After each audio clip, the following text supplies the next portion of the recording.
All right. Well, hello, everyone. We are here for the post show where we kind of talk about the message and the service and just kind of see all the different thoughts that each of us have. My name's Perry. Who else do we have here today? I'm Andy. Oh, I'm Justin. I thought she was going to go first. I'm Justin. And I'm Layla. Awesome. We saved the best for last. Oh, That's yeah. right. Oh, yeah. We're fighting for Well, the best. hopefully that's not a sign of what this conversation is going to go like. So let's start with an easy one. All right. What was the highlight of your service? All right. You guys have been here for 2 services, most of you. So Yeah. what was the highlight? I loved worship today. And one of my favorite songs is Gratitude, so it always gets me in the feels. Yeah, that's a good one. I Can we like sing it. that one? That's okay. Wow, Andy. I don't. Yeah. Andy apparently doesn't care for that one that It's much. okay. Hey, to each his own. Exactly Well, right. what was your highlight?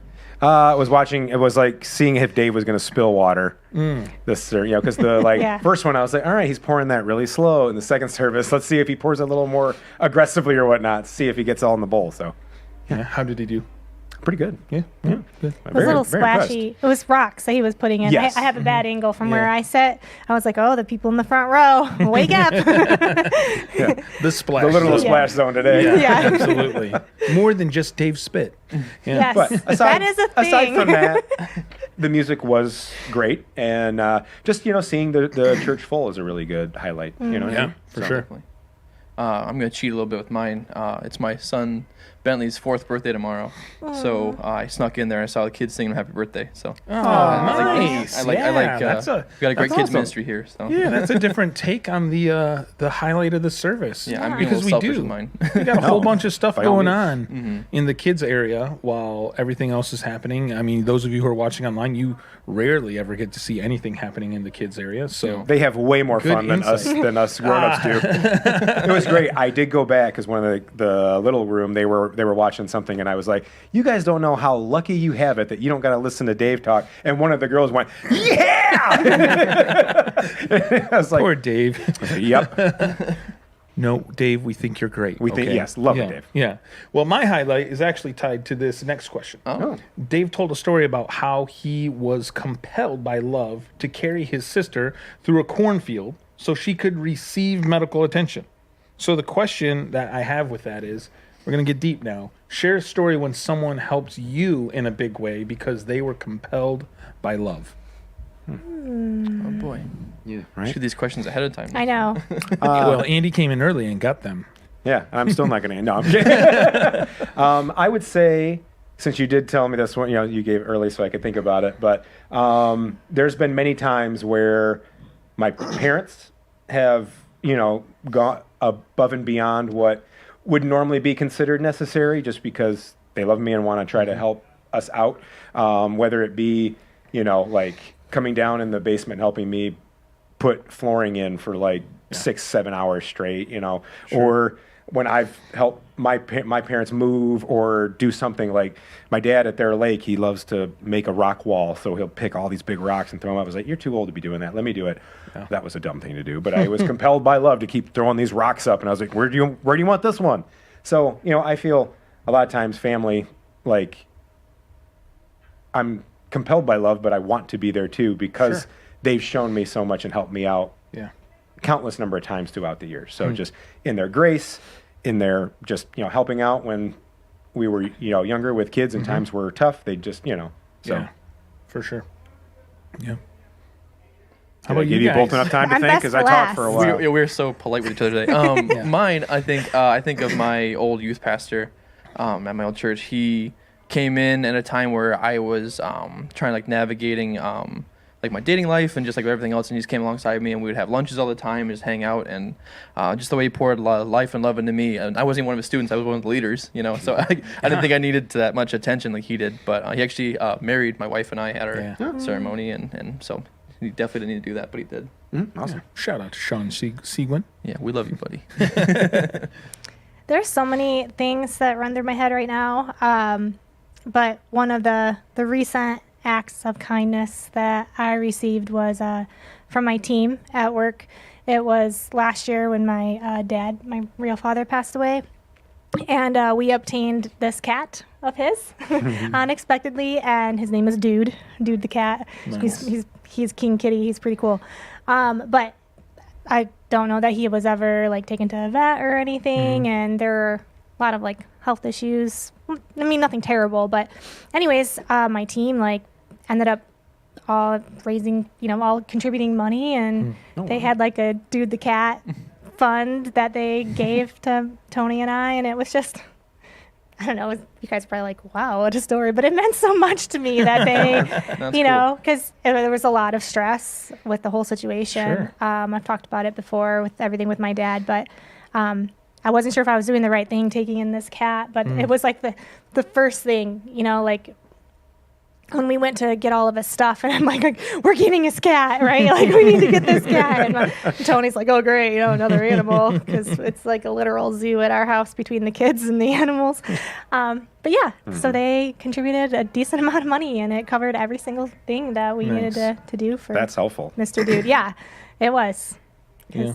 I was trying to think of just kind of which story to share as well, but then Justin said something about his youth pastor, and it reminded me that our youth pastor, when I was a kid, I didn't attend this church. I attended my home church, but then I went to this youth group at another church, and his house was just always open to us, even if he wasn't there. Like, they didn't lock their house, so you just go. And we could just hang out there, and their fridge was open to us. And Like teenagers, guys. yeah, it was Lots pretty of love. bold. Very bold. But I look back at that and be like, man, I can barely afford to feed my own kids, much less a whole youth group full of teenage boys. Right. And it was just so cool how he made a decision that he loved us enough that he's just like, you know what, my house is your house. Don't ruin it, but come on in and enjoy it. And so he built a pool, not only for his family, but also for the youth group and all that kind of stuff. It was just like super, That is pretty awesome, yeah. It was like a super sweet setup. So I just remember that. That was a huge, huge thing that he did for all of us. But all right, let's go on to the next one. All right. How has connecting with Jesus, the source of love, helped you care more deeply about the people around you? I know for me, kind of going like the two biggest commandments are like love God and love people. For me, for my daily life, I just kind of see that as like, well, if that's the big two, then how can you possibly neglect people or love everybody you meet? So I think for me, I just make a habit of just meeting people where they're at, trying to talk to everybody you can. I mean, if you see someone like alone, even if it's just a hi, how are you doing? Hope your day's going good. I mean, it just means the world to people who are lonely and need that. But yeah, I don't ever care where anybody's at. I just like talking to people and loving on them for sure. Yep. Yeah. I think when you connect with Jesus fully and you realize that he loves you no matter what you do, it's easier to then overlook some things that would normally cause you to be like, oh, that person slighted me or this or that. And also the fact that we're called to love. And when you follow that through and you realize that, oh, I'm only getting to heaven because Jesus loves me and has stepped in and died for me, I guess I can, I should love more people. It just makes it easier. You know what I mean? Because you're called to do it. And it's just when you're called to do something and somebody does that for you, it's easier to then gift that to other people. Right. Right. Cool. What do you think, Layla? Yeah, very similar to Andy's answer. He stole mine. But I was That's thinking. why I always go first. Yeah. I was thinking something very similar around, just being able to forgive, because people can be really cruel and heartless and really hurt you. Yeah. But I think that's that is the first thing that comes to mind for me when I think about like describing love, when you can get past a situation that occurred where you were deeply hurt and still truly love and care about the other person. Sure. Like, that's how, I don't know how people do that unless you have the source of God's love, right? Yeah. Until you feel that type of love, how can you get through situations? And I'm not talking about like, they gossiped about me or something, like truly hurtful situations. Yeah. And I've had quite a bit of that in my life, but it's something too that just talking about it, it feels so effortlessly, like I can just do it. It's like it's God. Sure. Absolutely. So yeah, I can relate with that. I am not naturally the most compassionate person. Same. I'm really more of kind of like I expect things to go a certain way. I I'm highly competitive. And What? yeah, and I still have like some of those things in me, right? But Jesus, man, he has completely changed my perspective on things. So any of the mercy and the compassion that I show is directly a result of him. And his guidance for us to love all people has really forced me or compelled me to really consider how I treat people and how I interact with them and how I just need to be patient with what they're going through, even though I might rather be having a different discussion or conversation. It's like, man, they need someone to be there for them right now. So I'm going to be that person for them, even though part of me is like, I just want to fix your problem and let's just move forward. Yeah. Because sometimes people just need to talk, right? So Jesus completely changed me for sure. Oh, you've seen me at youth group when I get saddled with Team Blue at the Water Wars this past summer. I was like, this is a good reminder that I need to tone down the competitive nature thing. 'Cause, yeah. For those of you who don't know, Andy's team, I think, finished dead last. No, third. Oh, you got third. We came back Squeaked into because third place. they actually invited people. But then every time we'd be like playing whatever game, we'd like start off with like 15 people. And I turn around, I'm like, where's all my team? And they'd be like, we're done. We don't His even care. entire team just I was like, quit I'm the on only him. one who's like, I'm like, come on, don't you guys have any, No competitive spirit? No, we don't really care. I'm like, I'm the only one. Yeah, that's hilarious. That That's was funny. awesome. It's really, really humbling to be put in your. The way God teaches us, right? Yep. Yeah. All right, well, let's go to the next one. All right, share a time when you have struggled to keep your heart open to love from God and how you were able to open your heart to him again. Man, I like when Steve does these. The questions don't go as deep. Yeah. We're getting deep today. Changing it up today. Yeah. They are, man. Oh boy. Yeah. Whew. I want to say I could point to when Angie and I first got married and we were trying to find a church, and you don't feel welcome when you go to certain places, or it's different from what you grew up with. So you're coming to the realization that I have to change my thoughts on these things and everything. So definitely when I wasn't involved in church regularly, it's so much easier to just fall to the wayside and just be like, let the human instinct take over and be like, yeah, I want to, this is what I want to do. I don't want to get up early on Sunday morning sometimes and go to church. I don't want to go to youth group every single Sunday to help out. Sometimes I want to sit and do nothing, you know what I mean? But once you get plugged in and you find your church and then that love of God keeps pouring in, it's almost impossible to then say, no, I have to, I want to go now. It's not a something I have to do. It's something I want to do because of what God does for me. And then to then see the fruits of that afterwards when I go to various sporting events and like kids will say hi to me just randomly and not be embarrassed that I'm their youth leader, and then, or just to walk up and say hi to kids and then have kids next to them go, who is that? And they're like, that's my youth leader. I was like, I would have never told people in high school that was my youth leader. So, stuff like that. Right. Yeah, I can relate to that as well, where it's just kind of like there's certain times in life where it's just difficult. For me, it's been more like things that have happened to me in life, and then I kind of question God's love. Sure. I once was an athlete. You wouldn't know it to watch me run today, but I once was an athlete, and then when I blew out my knee, I was like, "What the heck, God? Like, why? Yeah. Why did this happen to me? Like, what's the big deal here?" And it wasn't until I opened myself up to see like maybe what I could learn from that, that I didn't really let him back into my life or open up to his love, because I just felt kind of rejected by him when that injury happened. And so instead what I realized was, maybe I'm wrapping my identity up too much into this sports thing. How much longer am I really going to be able to play basketball anyway? Like, how much longer am I going to be able to play football and all these other things? And so it really helped me realize that my perspective was off. But it truly was kind of taking a step back from the incident and saying, okay, I don't think God is glad that I necessarily got hurt, but how can he use this in my life? What is it that I should be learning? And when I did that and changed my perspective, it opened my heart back up to him. Mm-hmm. Yeah.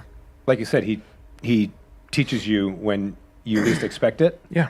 There's times where I've gotten too wrapped up in, what I like or what, like I quote unquote love. It's like sometimes you get too wrapped up in loving your family so much that you neglect other things or love, some Star Wars. It happens. When does that happen? Well, it's When does just that happen? it's Every just day. like it's just like the rocks that Dave was putting into that water, Yes. right? It takes away the space that God could show us His love. And for me, it was sports. For you, apparently, it was Star Wars at some point. Still is. And so it can be easy to let something become an idol for sure. What do you guys think? Well, the first thing that popped in my head was obviously I've shared this many times too. Gone through a few situations in my family where I've lost siblings to suicide, which is I didn't want to say this answer because I feel like it's like a big shift from your guys' examples, and I'm like, here, let me just make it really gray and dark. But it's real. Yeah, I like it is real, and it was really hard, and it still is, and it was very confusing because I felt that. I thought anyways, I don't feel the same now, but I thought that if somebody took their life that they wouldn't be able to go to heaven. And the situation with my sister specifically, like there was no way because she left us a note and literally in the note, she came to terms with it. Like, she wanted to be with God, and it's just, how can you read something like that and literally feel her like just grasping she's in so much pain and she just wants to be with him, and she I think did that so that she could go to heaven and like be released from everything that she was struggling with. And that was like the first thing that I was like striving for. All I wanted to do was talk to my pastors at the time of like, tell me like this isn't a possibility. And just the whole situation, I still think back to like, when you flash back on memories of, when you're going through a really hard time, and between my pastors, my soccer coach, my friends, my teachers, my family, like so many people talk about love that were showing me just the smallest act of kindness as I was struggling. Like, suicide is something that it's unexplainable. I don't wish it on anybody. But when you're going through it, when somebody that you love so much just suddenly decides to take their life, like, it is this hamster wheel that is unexplainable. And but in those moments when it first happened, I was so angry with God because I'm like, how she wanted to be with you, like, how could you let this happen? And it was like, it's deep, right? Very deep example, but I was so confused. And I every day think of this, and I continue to have moments where I get to help somebody go through, or talk through this, or share like how my experience, what it was like, and how I grew through it, and how my relationship with God continued to strengthen. So I'm sorry, it's very, very deep answer, but it's what comes to mind. I think that's so appropriate though. And there are so many people who are watching right now who have gone through something so similar from each story, right? There's all different things. And so, yours is deeper and heavier but those are the things that people wrestle with that cause them to either reject God or accept him in many ways. And so I appreciate every single time that I get to do this with you because you're so open and vulnerable. It's terrifying. I really do I appreciate get so sweaty. But you keep doing it. I know, because that's what I said. If I was going to do this, I was going to be real. And I love it. I love it. Thank you. Yeah. Justin, did you have anything you wanted to add? I did. Actually, almost piggybacking on everybody's. I remember I was in an accident when I was a bus driver. I still don't know what happened. I was just kind of found unconscious on the ground underneath someone else's bus. They assume I probably slipped and hit my head and found me. And just a lot of stuff happened with that. Lost a good chunk of my life. And from that, I got anxiety attacks and panic attacks and a little bit of PTSD, which is fun. So there was a period of time in my life where I would just kind of get those, and I would feel so stressed out and I couldn't figure out why, and I was just kind of questioning, like, I thought you loved me. Why am I feeling so like I can't breathe all the time? And through therapy and kind of talking to different people who helped me, they're like, no, he loves you. It's just an accident. Things just happen for a reason, and because we're on this earth, it just happens. But just kind of, I remember I was really questioning things a lot back then, and I was just like, I'm pretty happy and easygoing, and and so I was just kind of like, of course I would be the one who gets panic attacks. Now that's awesome for me, but just kind of coming to that place of saying, it's just something people deal with way worse, all the time, and it's just something you grow and you learn to manage. And I have techniques and things I can do when I have those moments, but just I think the biggest thing to center myself on is breathing, and then saying, well, God has me in his hand right now, and it'll be okay. And that's what's helped me ever since then. Awesome. I appreciate that, Justin. The whole thing that Dave really mentioned was how, in order for us to love large, right, we need to be willing to accept the love from God, to be able to connect with his love. And so that's been a huge takeaway for this message, for this particular service. And so, we didn't go through everything, I'm sure, but, for those of you who are out there, if there's anything that you're struggling with, that you have questions with, like Layla did, where it's like, yeah, I needed to talk to my pastors, or I needed to talk to someone who maybe knew a little bit more, or someone who could comfort me, or whatever it was, please don't hesitate to submit your questions. We have an anonymous tab for questions. If you're a little afraid of like, oh, I don't want my name attached to this, or I don't want this to come across like as judgy or condemning or whatever, we're open to any and all questions, and we've provided a way for you on our website to be able to submit those anonymously. Now, quick clarification, I always like to do this. If you're someone who really wants someone to follow up with you, though, don't use the anonymous tab. Make sure you fill out our Connect card, because then it'll ask for your information, and it will attach your question to your name and your contact information so that we can actually follow up with you. The last thing we want is for you to have a cry for help or intervention, and we don't know who you are because you chose the anonymous format. Right. So please choose wisely and carefully, because we would love to be able to help you if you would like it. We will also love to be able to help if you want it in an anonymous way too. So, guys, thank you so much for tuning in today. We are so glad that you guys have been a part of this. We'd love to hear your thoughts in the comments as well. But until next time, we'll see you later.